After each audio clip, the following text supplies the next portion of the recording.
देखो, ईसाइयों की किताबों में साफ साफ क्या लिखा है। लिखा है, जिसके सम्मुख से पृथ्वी और आकाश भाग गए और उनके के लिए जगह ना मिली, और मैंने क्या छोटे क्या बड़े सभी मृतकों को ईश्वर के आगे खड़े देखा, और पुस्तक खोले गए और दूसरा पुस्तक अर्थात जीवन का पुस्तक खोला गया, और पुस्तकों में लिखी हुई बातों से मृतकों का विचार उनके कर्मों के अनुसार किया गया। वाह जी वाह, क्या सटीक लिखा। अब तो ईसाई लोग गए, काम से गए।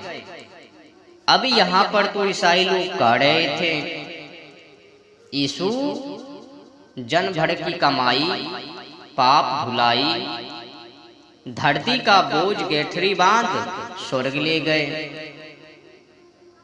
और पाप को क्षमा किए जाएंगे। यहाँ पर तो साफ साफ लिखा है, मृतकों का विचार उनके कर्मों के अनुसार किया जाएगा, माने कर्मों के अनुसार फल दिया जाएगा, न्याय किया जाएगा। पर ईसाई लोग तो झूठ पर झूठ बोल रहे थे कि धरती का बोझ गठरी बांध स्वर्ग ले गए। तो कुल मिलाकर यहाँ पर तो साफ साफ लिख ही दिया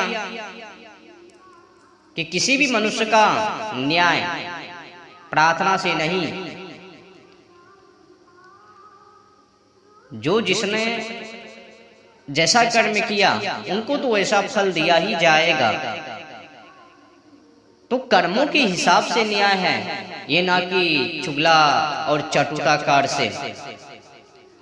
अब बड़े कमाल की बातें हैं, उत्तर भी सुन लीजिए। जब लिख ही दिया तो उत्तर भी समझ लीजिए। समीक्षक साहब, यहाँ देखो, लड़केपन की बात है। भला पृथ्वी और आकाश कैसे भाग सकेंगे? और अगर भाग भी गए, वे किस पर ठहरेंगे? जिनके सामने से भागे और उनका सिंहासन, और वहां कहां पर ठहरा था? जब पृथ्वी और आकाश भाग गए तो ठाड़े कहां थे?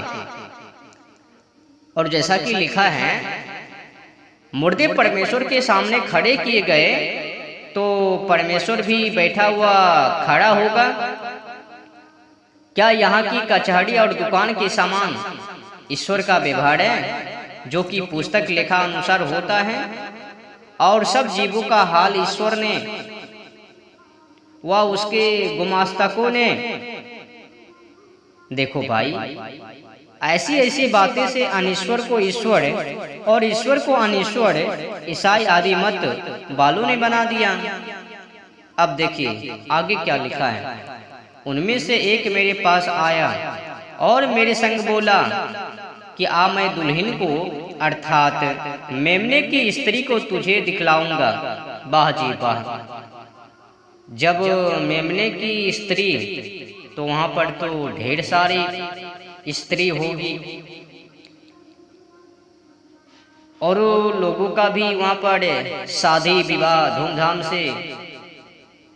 समीक्षक साहब, भला ईसा ने स्वर्ग में दुल्हन अर्थात स्त्री अच्छी पाई, मौज मस्ती भी करता होगा। जो जो ईसाई वहां जाते होंगे उनको भी स्त्रियां मिलती होगी।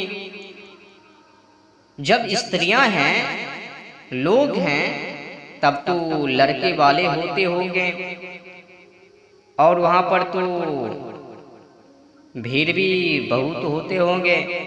बहुत भीड़ के हो जाने से रोगत उत्पत्ति होकर मरते भी होंगे। ऐसे स्वरों को यहीं से हाथ जोड़ दूर से ही बैठ जाना ही अच्छा है, हाथ को जोड़ना ही अच्छा है। वहां पर